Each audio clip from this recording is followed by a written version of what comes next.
about is just for a little moment about the growth of atheists and agnostics. But as Mary Lynn will tell you, it's my practice to start every presentation I do with a joke. So I've been trying to decide which one to pick. So I decided to go for my favourite joke about the Holy Trinity. Okay? So you've got Father, Son and Holy Ghost all sitting around trying to decide where to go on vacation. And the Holy Spirit's jumping up and down and saying, what about California? And the Father looks up and goes, they call me mother out there, it all sort of bothers me a little bit. I'd rather not go to California. And so the Holy Spirit jumps up and down and says, well, what about Jerusalem? And the Son looks up and goes, last time I went to Jerusalem it got a bit tricky.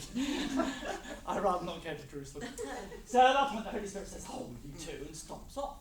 So the Father and Son have a little conflab and discussion, and the Holy Spirit comes back and says, so have you got any suggestions? And the Father looks up and says, well, we thought it'd be nice to go to Rome. And the Holy Spirit says, oh goody, I've never been to Rome before.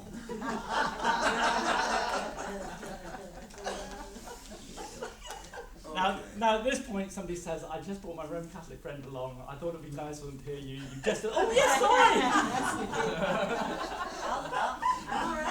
No. Actually, I shook hands with Pope Francis. Oh wow. This hand. And he's a great guy, he's lovely.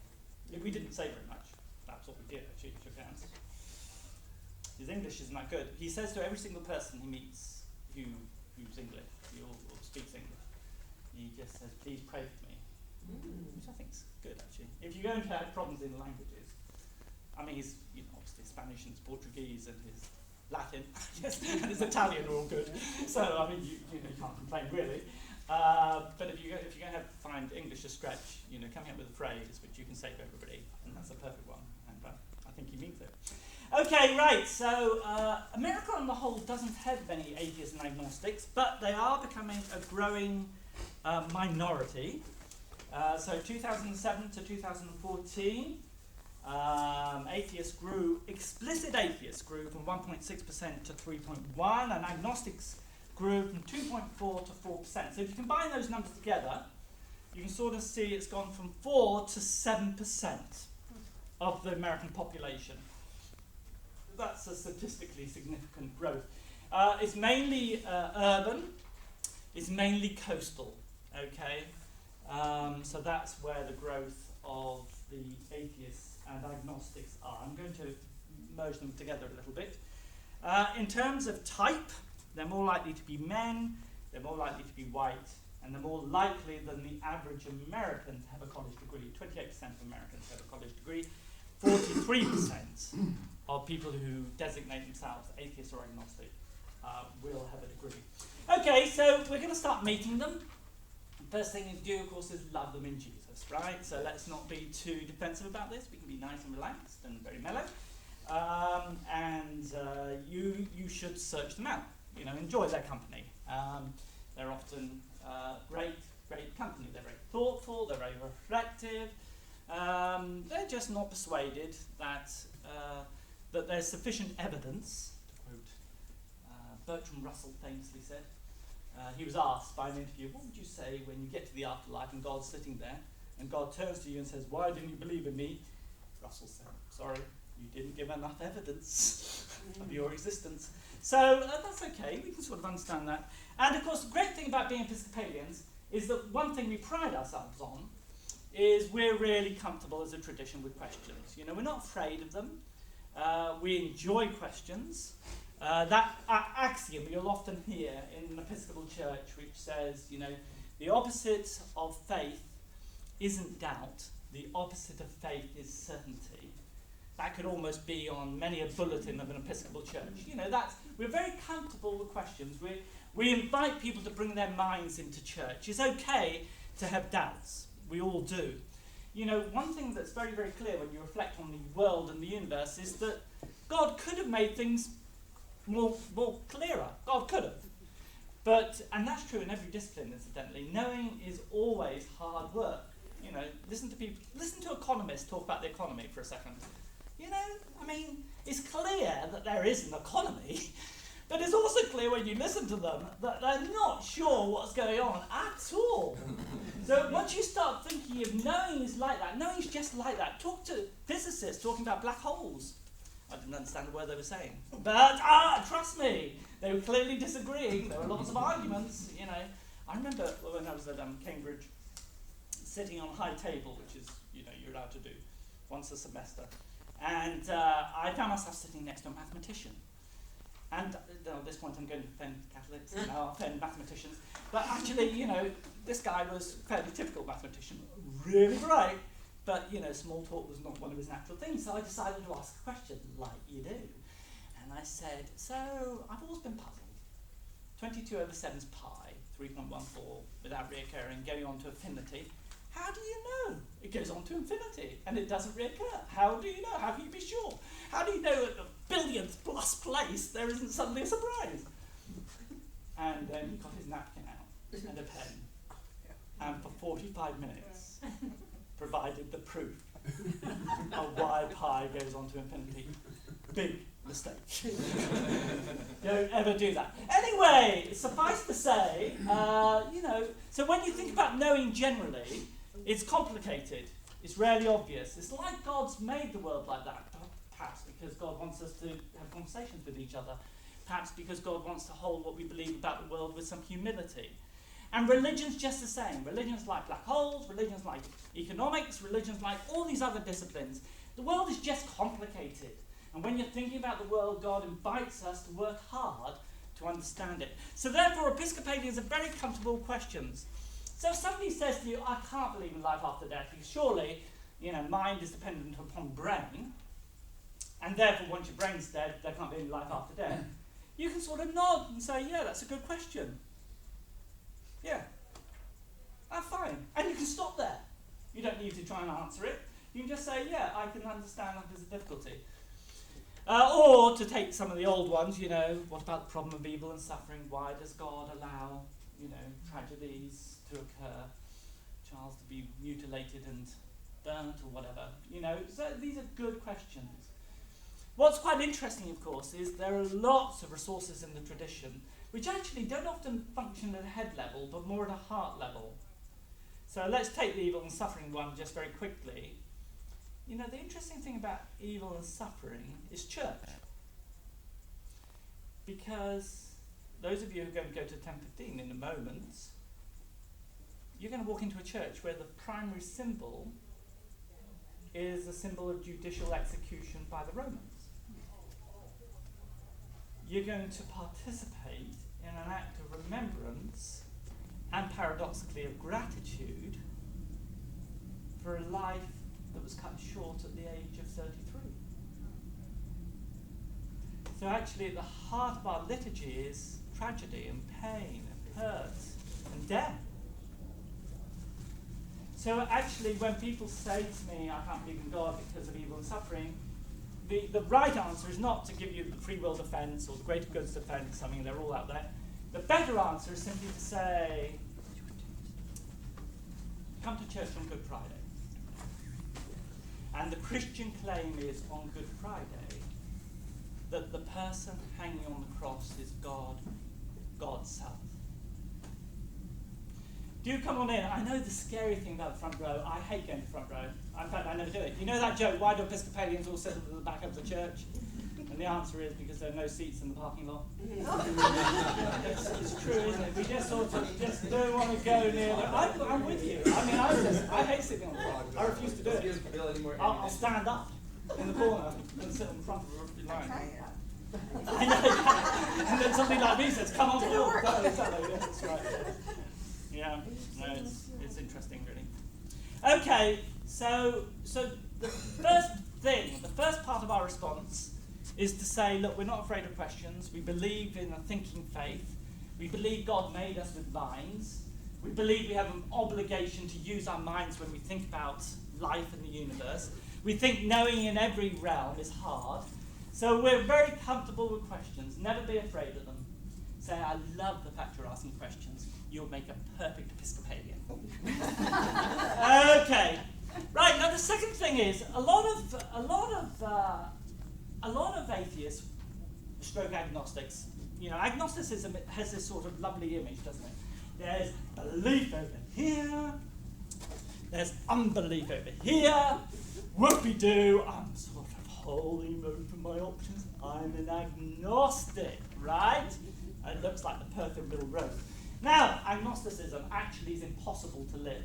I know there are seats at the front, but nobody wants to sit on them. There are seats down here, seats over there,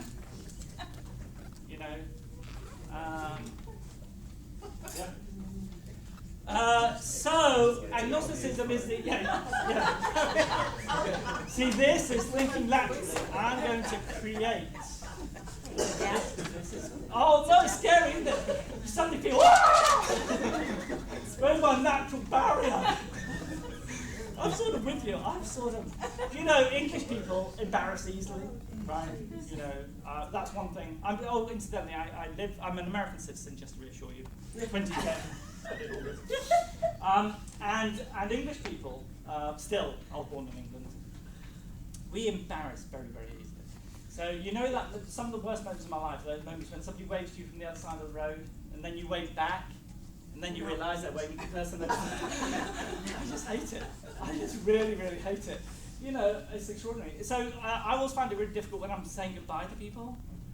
Nothing's worse than saying, oh, it's been great to see you, thank you very much, travel carefully, goodbye, and you walk off in the same direction.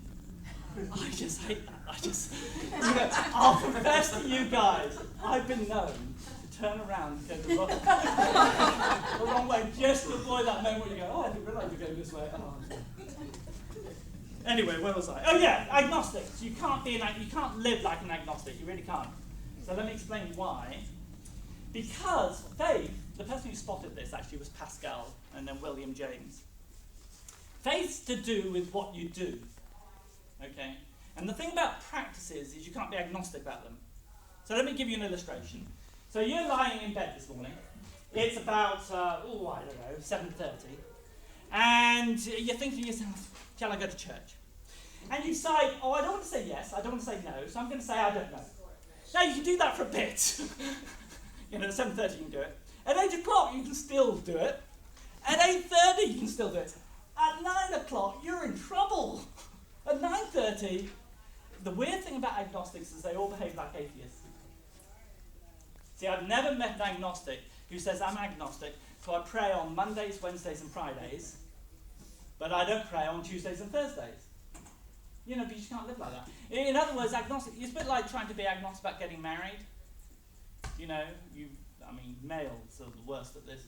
They go, I'm not sure, I'm not sure, I'm not sure, I'm not sure, I'm not sure. Well, you don't end up getting married. It becomes a no. It just does. If you do 80 years of not being sure whether you're going to marry somebody, you never marry them.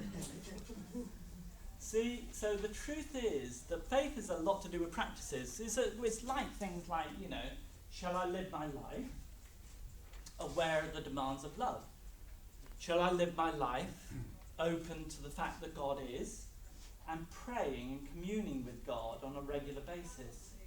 Shall I join a worshiping community and participate in that? With practices, if you say you don't know, you end up not doing. Agnostics end up living like atheists. They kid themselves they're in the middle, but they're not. They've actually made a decision. They decided to live their life assuming that God is not there. So, argument so far. Stage one, Episcopalians love questions. We're mellow about them, we're cool, we live with them, we believe in a thinking faith. Stage one. Stage two is, if they say you're an agnostic, say, I would wager, you obviously say this very gently, but my guess is you actually end up living like an atheist. Because agnostics do. You're not going to say, because I'm agnostic, I'll behave as if I believe one day, and behave as if I don't believe the next. So because faith is to do with the things you do, you end up behaving as if God's not there. All right, number 3 on the handout. There's a handout for those of you who missed it on the way you came in, but don't worry about it. The weird thing about skepticism is it's very rarely to do with rational arguments. That's one of the reasons why I think my book, Against Atheism, didn't get this quite right, as I think about it now. In other words, it's much more complicated than that, because you get the sort of slogan, I have a problem with this, or you get the slogan, I have a problem with this, or you get the slogan, problem with this.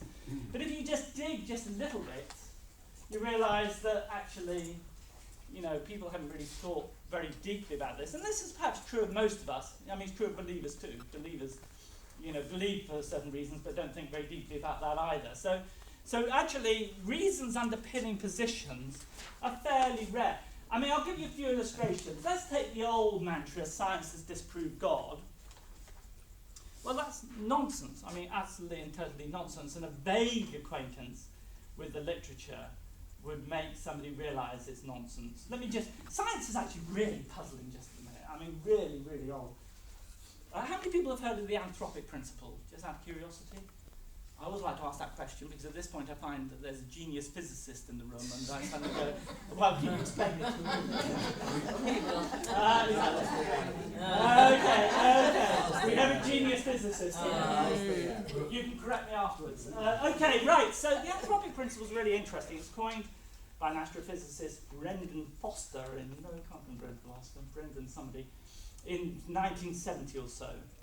It's nothing to do with intelligent design or any of those things. It's a very remarkable branch. Richard Dawkins discusses it in his God Delusion book. And what it is growing data from astrophysicists that this world looks like it's fixed. And what we mean by that is it looks like it was always intended for life to emerge. Now, what do people mean by that, and why do they say it?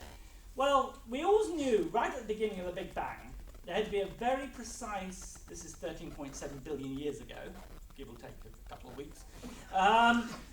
Right at the beginning of that Big Bang, we had to get the balance between the gravitational force and the expansive force, the acceleration of the universe, just right. And we always knew that. We knew that for decades. What we didn't realize is exactly how precise it had to be, mathematically. Now we do, astrophysicists do. And it's equivalent, this is Paul Davies, the very distinguished astrophysicist illustration, it's equivalent to taking a gun and aiming at a target on the other side of the observable universe and hitting it right in the middle. And if you're a millimetre to the right or a millimetre to the left, that balance would not have been right. In other words, the gravitational force would have been too strong and it would all crushed in on itself, or the expansive force would be too strong and you would never have planets forms and stars forms and all that sort of stuff. And there are about 30 such variables. Richard Dawkins in the book uses the image of the Cinderella Goldilocks factor. I've got to get it right. Goldilocks. You know Goldilocks and the Three Bears. Just right. Just right. It was just right. And there are about 30 such variables. Okay, now this is the weird thing about atheism today. If you're going to be an atheist, says Dawkins, this is Dawkins, I mean, he is the world's most famous atheist, right? Professor of something at Oxford. He actually says, if you're going to be, the only way he can counteract that evidence is to postulate, there's no evidence for this hypothesis, but he postulates that there isn't just one universe, there are billions. Billions upon billions upon billions upon billions of universe, most of which don't produce life, and we just happen to be the one which does. It's called the multiverse theory. So you've got a choice of the multiverse theory or the Christian claim that we live in a universe that was always intended to produce life because it was a universe created by God. So science actually, that sounds pretty friendly to religion. I mean, this doesn't sound like it's disproved religion. If anything, you've got the choice of an extraordinary hypothesis for which there's no evidence, the multiverse theory, or faith in God. So when people say simplistic things like science disproved God, you want to say, actually, how much science do you know?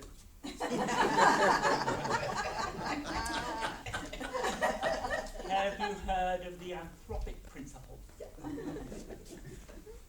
because the truth is, science is increasingly a friend of faith.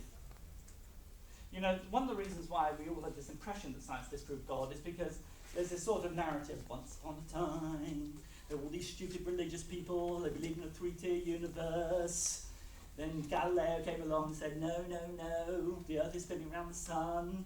And we tortured the guy, he was 67 years old, you know. And then Charles Darwin came along, and Charles said, actually we evolved from little specks on the ground. And everybody said, oh, that's not right either. And, you know, so you have this sort of narrative that science and religion have been in conflict.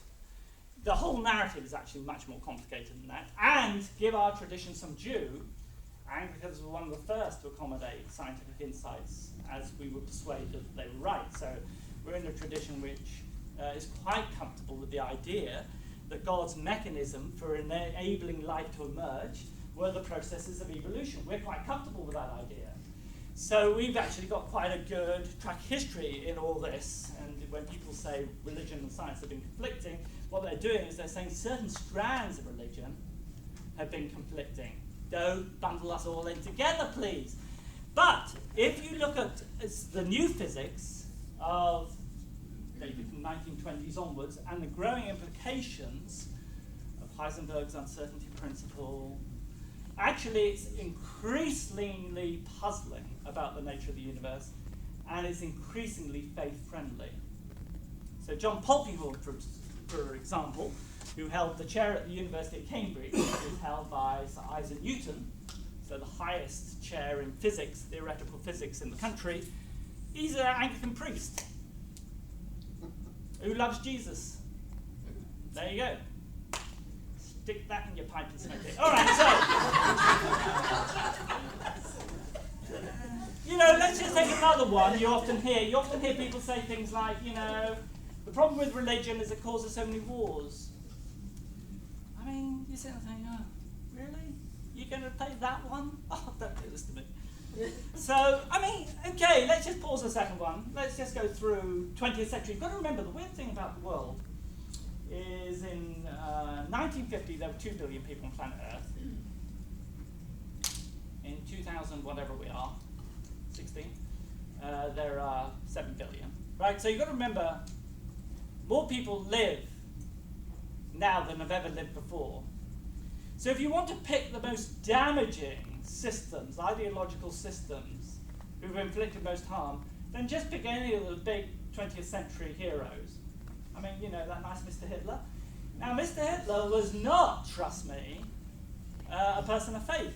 His favorite philosopher was Nietzsche. Americans pronounce it Nietzsche.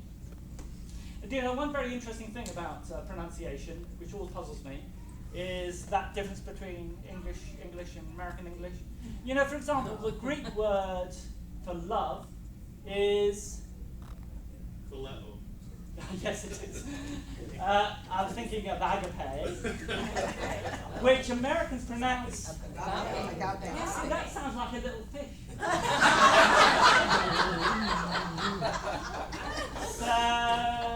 So we have these slight differences. Anyway, Nietzsche was Adolf Hitler's favourite philosopher. He was an out-and-out and uncomplicated atheist. He was nominally a Roman Catholic, but he was an out-and-out atheist. Stalin, bless him, was very nice to his grandkids, and that was about it. He was pretty nasty to everybody else. Chairman Mao, you know, so in other words, you say, really? Religion caused all these wars? I mean, you know, if you're going to put the numbers of deaths, you know, okay, yeah, we had our problems in the 17th century with the religious wars, but nobody lived then, and the weapons were small. You know, I mean, so it's just much more complicated. You know, if you're going to say who's been nastiest in the history of the world, atheist wins hands down, and there aren't even very many of you.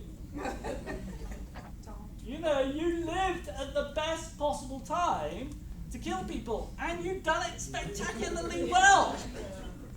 So you sort of want to push back. So most of the time, when you hear things like science has disproved religion, you know, religion causes all these wars, all these mantras, you know, you don't have to go very far to just say, no, come on. You know, that can't be the real reason you're an atheist. is you're too bright to actually want to commit to such a manifest non sequitur. Okay, right, so now let's move on to the positive territory and think a little bit about why one's a theist. Why one theist is a person who believes in personal God. Why do we believe? Now, first thing you've got to do is you've got to remember lots of people reject the sort of thing the Christian tradition has never taught. That's a big problem, you know. So there are people out there who sort of mix up Santa Claus and God, and because Santa Claus doesn't exist, because their parents finally tell them when they're 8, you know, they decide God doesn't either. And there is a sort of similarity, because God watches everything you do and gives good things, and Santa watches everything you do and gives you black charcoal. Okay, right, so people have these sort of pictures, and they mix them up. And you just want to say, look, if we're going to talk about faith here, let's sort out exactly what we mean. We don't mean that we believe in a big person sitting just above the clouds who's terribly watching us all the time in a sort of voyeuristic way, deciding who to bless and who to punish. That's not what the Christian tradition teaches. For a start, God is spirit, period. So quite unlike Santa Claus. Secondly, it's a huge universe. So we know, don't worry, we know, and we knew for a long time, trust me, that God's not just above the clouds. Thirdly, right, the Christian traditions, if you read Aquinas, my favourite, Aquinas, 13th century Dominican friar, Aquinas was so large, there's a great picture of him in the Metropolitan Museum of Art in New York, or part of the table cut out to accommodate his rather large girth. And I remember having an argument with a Catholic friend of mine who said that's all Protestant propaganda, it's all because he was called a dumb ox. And we went back to the Summa Theologica, which is a small book he wrote running to 40 volumes. And there is a question in it, which Aquinas answers. He says, what will the resurrection body be like? And he actually writes, and I quote, it will be of substantial size. So I think that's pretty clear evidence that Aquinas was comfortable with his skin and size. Anyway, Aquinas spends all his time saying, look, you need to understand this. God is quite unlike anything else in creation. Necessary existence rather than contingent existence. Necessity. And therefore can't be thought of as anything else that we experience. That's Aquinas. So we're not imagining that we believe in a big person just above the clouds who's glorified Santa Claus, saying yes, saying no, punishing, blessing. That's not what we believe for a second. So what do we believe? Well, just in brief, those who, as I said yesterday, alluded to this. You know, my definition of God would be something like this. God is goodness and love at the heart of the universe, enabling everything that is and sustaining everything that is. Now, why do Christians believe that God's necessarily triune? Because if God is that, if God is love, then of course you can't have love in isolation. God, in God's very nature, must be having loving relationships. So we're committed to believing that in the very life of God, God's self, there is loving interaction in that very oneness. So that's the reason why we talk about three in one. Now, the reason why lots of couples end up having kids is because it's in the nature of love to overflow in an act of creation. So, by analogy, we believe God sought to create loving possibilities in this universe of ours, and at that point we agree with the scientific narrative. Sure, 13.7 billion years ago there was a quantum fluctuation which caused the Big Bang, and then slowly, you know, stars formed and stars died, and as a result of stars dying, carbon formed and carbon-based life became a possibility, and the factors that enabled life to evolve emerged on planet Earth, and through that process complex creatures which have the capacity to give and receive love and to think and reflect morally on the nature of the universe emerged, and so we believe God invites us to be part of the project to learn how to give and receive love. That's it. That's the theistic claim. Now, what evidence is it that that's true? Well, do you know, the interesting thing about most of my atheist friends is they don't manage to live like atheists. So let me just give you a few illustrations about where it becomes hard. It becomes hard it becomes hard when you think about the experience of love between two people, you know, between parents and children, between children and grandparents, between a couple. You know, to reduce that experience down to a trick of the evolutionary process that encourages us to reproduce, or pheromones, or to do with smell. I don't know. You know, it doesn't sound sufficient to capture the depth of the experience. Or to take another illustration, let's take moral values. Now, the interesting thing about a lot of millennial atheists, and there are plenty of them there, incidentally, that's a growing, of that 7% of the American population which is atheist agnostic, the majority of them are under the age of 24, well, under the age of 30 for the Pew data. Maryland's an exception. Praise God. So down. So David, so we've got two millennials on the right side of this. We've got three. Any advances on three? Okay, right, so, you know, the thing is that, so what are moral obligations? So let's take an axiom. Let's take the axiom that rape is wrong. Let's take the axiom that slavery is wrong. Let's take the axiom that we should not torture innocent people. Let's take the axiom, I mean, you can think of any moral axiom. If you're an atheist and you don't believe there are any transcendent demands, ethical demands made of humanity, then you're forced to say, okay, all moral dispositions are cultural patterns, the sort of work to enable us to live together. But if that's all morality is, then why observe it? Especially if you can get away with it. Yeah? So why, if that's all it is, why is it binding on us? Now, let me be clear what I'm saying here. I'm not saying atheists are less moral than religious people. I don't think that's true, incidentally. In fact, lots of them are really moral. But I am saying the rational basis for their practice as moral persons is suspect. In other words, the reason why I quite like Nietzsche is because Nietzsche was the one who actually said, God doesn't exist. You know that parable of Man? It's a page, you can just Google it. And so Nietzsche tells this parable of a guy who's in a marketplace, screaming at all the people doing their shopping, buying their bananas. And he leaps into the middle of the marketplace and he screams at them and says, look, you've killed God, you've wiped away the horizon, God is dead, God doesn't exist anymore, you carry on your normal life like you don't realise, you're all... And they all laugh and they say, how funny. He says, oh, I've come too early. That's what happens, yes. Nietzsche's point is that the implications of atheism are earth-shattering.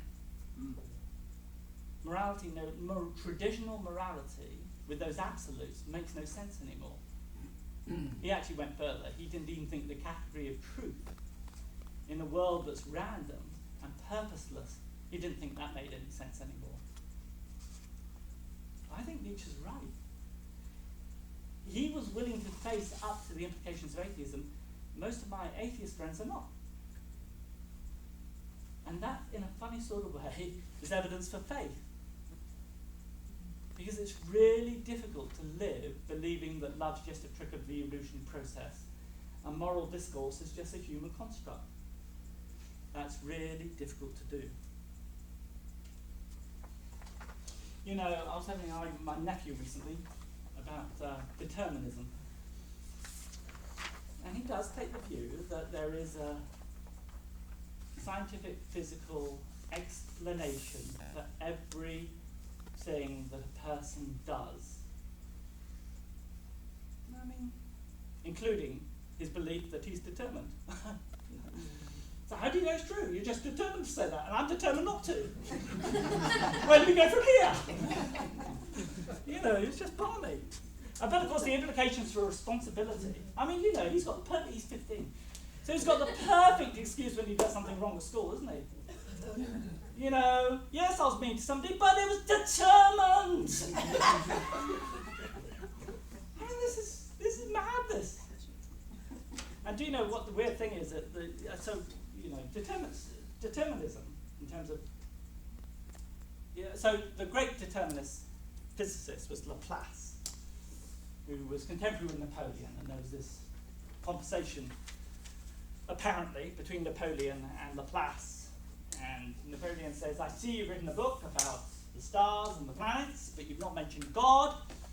And Laplace famously said, Sir, I have no need of that hypothesis. He said it in French, of course, but all you got from me was a French accent.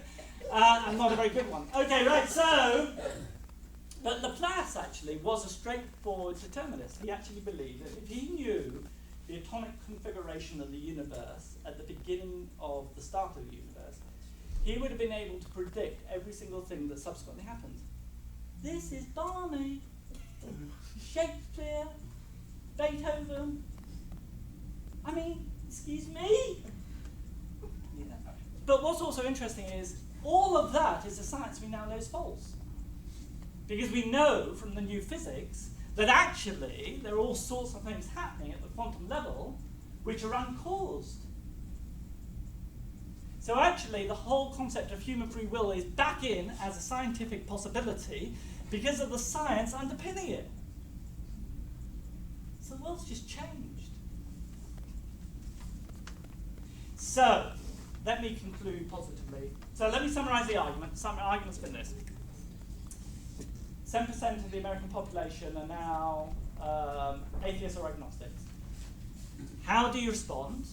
Well, the first place to start is to say we celebrate questions. We believe in a thinking faith. We don't have to have everything tied up with a neat bow. You know, if you want that sort of packaging, there are brothers and sisters in Jesus who will provide that for you. But that isn't where our tradition is and never has been. And that was one of the great gifts of Anglicanism. It's the reason why we've been a tradition which is related very constructively to science and changing views of the world. Okay, so that's where we begin. Then you sort of say, okay, let's just dig a little bit. When it comes to practices, you can't be agnostic, because practices are all to do with what you do. And if you sit around saying, I don't know what I'm going to do, you end up not doing things. So am I going to pray or not pray? If you sit around saying, I don't know whether I'm going to pray or not, you end up not praying. And the longer you sit around saying, I don't know, the longer you don't pray. All agnostics behave like atheists. Okay, then you sort of say, okay, let's look at some of the slogan reasons for skepticism. And basically, you don't know very much about religion, and you don't know very much about science, and you don't know very much about the world in which we're increasingly living in. And you do it very gently and lovingly, with a hug. Right, so that's... And then you have to sort of face up to the fact that there are implications for the life of skepticism that are difficult to live. So let me conclude with an analogy, which I think captures, and then I'll take questions for a few minutes. Let's imagine that we didn't realize that all the screens we're carrying around and addicted to, iPhones and tablets, iPads, TVs and computers and laptops, are actually damaging our eyes in some way. This is a thought exercise, okay? It's not real, just to reassure you. I don't you all leave it here saying, oh my goodness, I can't use my iPhone anymore. I'm not saying that. This is just a sort of thought exercise. It's an imaginary exercise to sort of invite you to think about how we might present the faith. Let's further imagine that over the course of 200, 300 years, it's clear that because of all this screen time, but we didn't realize, our capacity to see colours is disintegrating. Okay, so we stop seeing the difference between greens and yellows, and we start seeing the differences between white and grey. You know, slowly, where the world is becoming much cruder and simpler in terms of our experience of colour. Let's imagine in 300, 400 years' time, there are still a few art galleries around, and there are still a few departments of art history, but there are people who are skeptical about this whole discourse. They're saying things like, really? You know, they reckon there's something to see in these blotches which create these patterns. It's just preposterous. They're making it all up. People aren't really actually experiencing the things they claim. It's just not true. And there's still, lots of people who say that's true, but they're smaller and smaller. It's the Amish Blessing. They really can appreciate colour still, because of course they had nothing to do with all the factors that created deterioration. Let's further imagine that actually you can start appreciating the depth and texture of the world by just slowly easing yourself off screen. So it's a correctable experience, and slowly you'll start seeing colours again and appreciating the picture and appreciating the architecture and appreciating art history. I want to suggest that this is an analogy for what's happening in our culture. What I think is happening is people are no longer experiencing the world as textured. In other words, they're not seeing the spiritual dimension of life. They're actually, for a whole host of reasons, sort of increasingly blind to it. And they just can't sense that right now, in this room, the divine is surrounding each and every one of us. And the way to recapture that is actually to go for a long walk, is actually to be still, is actually to find somewhere and be alone, is to practice meditation, mindfulness and focus on breathing, and realize that actually you're in a universe that loves you and seeks to surround you by that love. And the task of church, if I'm right in my diagnosis, the task of church is to create the spaces for men and women to realize who they are, what they are, and the world in which they live. So they sense afresh that in the stillness they're loved. And that experience of being alone, but knowing in the end the universe is loving, is the heart of faith. And that's the work of church. And that's the work of what we need to do to those who, for a whole host of reasons, just can't see the spiritual in a way that we used to see it more clearly before the busyness and hecticness of modern life. All right, so it's 9:50. I love the prominent clock. Can't miss it. No excuse. Every church should have one for the preacher.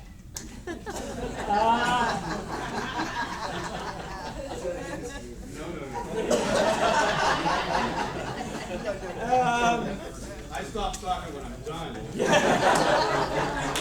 But you're a bishop. I'm just a dean. Okay, right, so are there any questions, thoughts, observations, comments? Yes, please. Dean, where do you think the spiritual but not religious fit into this curve between agnostics? Yeah. They're a very interesting bunch. All right, so spiritual, not religious, is a very important group, right? So let's just briefly talk about that bunch of very key people. Do you know, one very interesting thing, if you look at the data, Robert Putnam in the 1980s wrote a book which was so prescient, definitely before his time. And in it, it was called Boldly Alone. And what he documented, now this is 1980, he documented the fact that urban America was increasingly unlikely to participate in civic organizations. So what basically happened is, the paradox of urban America is that you think when you're surrounded by lots of people, you'll have more friends. But actually, cities are the loneliest places on planet Earth. If you want lots of friends, then you need to live in a small town of 150, where everybody knows you. Now, there's a downside to that. They all know you. So it can be trickier if you want to do something you shouldn't, or even something which is okay, but people disapprove of. So, but nevertheless, urban America, and what's happened is, and this is just, you can see the graph, civic organizations are going like this. What's happening is that Americans love going to restaurants, urban America this is. They love going to the movie theatre. They like going to something where you get a service, where somebody provides something for you. But they don't want to go to something you have to join. They definitely want to go to something you have to belong to. They don't want to go to something you have to run. You don't want to have to. So in other words, what's happening is, so if you look at the statistics, church attendance is going like this, but actually Freemasons are going like this. Ilks, you know, all these Lions Club. So what we've got is we've got lots of individuals, and we've got the state, but that's what Edmund Burke, the political theorist, called the little platoons. All that spectre in between us and the state is dissipating, and churches are a part of that decline. So, a lot of the spiritual, not religious folks are classic non-joiners. Now, one strategy for much of the 90s, 80s, 90s was the megachurch. The good thing about the megachurch is that's a classic effortless form of religion because it's so big, you just go along, and you get your show, and normally it's quite a good one, you know.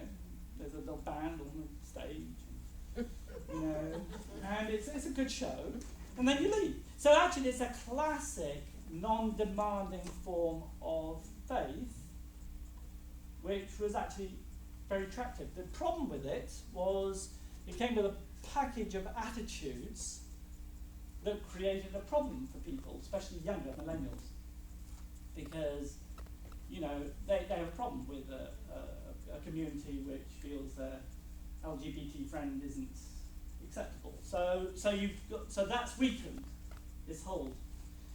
So I think the spiritual non-religious groups is a very key constituency. They are potential Episcopalians, but you've got to see that the challenge of participation in the faith community is that it's time consuming and life is just so frenetic. You know, my son, I mean, he's at Boston University. I tell him all the time to get to church, but he keeps saying he wants to, so I take that as a plus. But if I ring him up now and say, did you go this morning? I would wager, you know, you had a party last night and you didn't quite get out of bed. You know, he's your classic agnostic, you're going to come to practice. I don't know whether I'll go or not. I missed it. Okay, right, so I think we do need to, and a part of what's happening is the Centre for the Ministry of Teaching at Virginia Theological Seminary is playing around with all sorts of ideas. So to give you one illustration, you know, you've got churches now moving to weekly youth group meetings at 10 o'clock at night on a Facebook page, dedicated secret Facebook page. 10 o'clock at night is a good time for a teenager because they're supposed to be in bed, right? Parents don't know they're doing it. And they're not going to sleep anyway.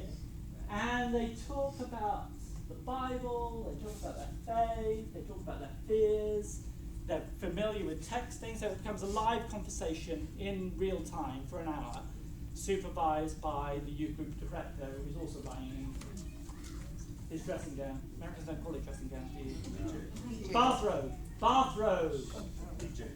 Yeah, no, the dressing gown is a bathrobe. I've got to remember. I was spent 10 weeks in England and got utterly anglicised again. This is the first thing I've done since coming back. Any more questions? Yes, please, sir. Just a comment. If you don't know an atheist and you'd like to say something to them, on Saturdays down in Balboa Park, just north of the Prado, they normally have a tent there, and you know, with their propaganda and all that sort of stuff. And my wife loves to tweak them, and she'll walk up and say, "Well, what do you do for the community?" They don't have an answer for that. Yeah. But anyhow, on Saturdays, so that's where the atheists hang their hat on Saturday. That's great. Evangelism. We could make this a niche ministry. Yes, It's less a question and more of an observation. You've just reminded us all, kind of the way you ended your talk before the questions. You reminded us all that church is not its own point.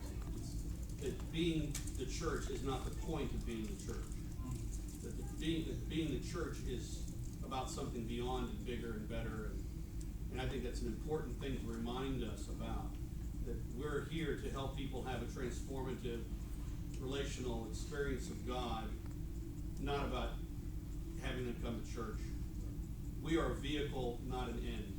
No, that's very helpful. That's very helpful. Yes, You know, it's always got to be about God and what God's done in Christ, and in the end not about us. And seeing that, the great thing about seeing that is it makes you very flexible about how you respond to the challenges you face and where you put your resources once you see that in the end this is ephemeral. This can come and this can go. What really matters is making sure it's all about the truth that God is, and God has revealed God in Jesus of Nazareth, and we're invited in a loving relationship with God that can be transformative. You've been lovely to listen to me this morning. Thank you very much. Thank you, Dean Markham, very much. Next week, be here again. Reverend Bill Zettinger. Now that we've handled the atheists, Bill is going to lead us through a conversation of whether or not your pet is going to heaven. So, be here next week.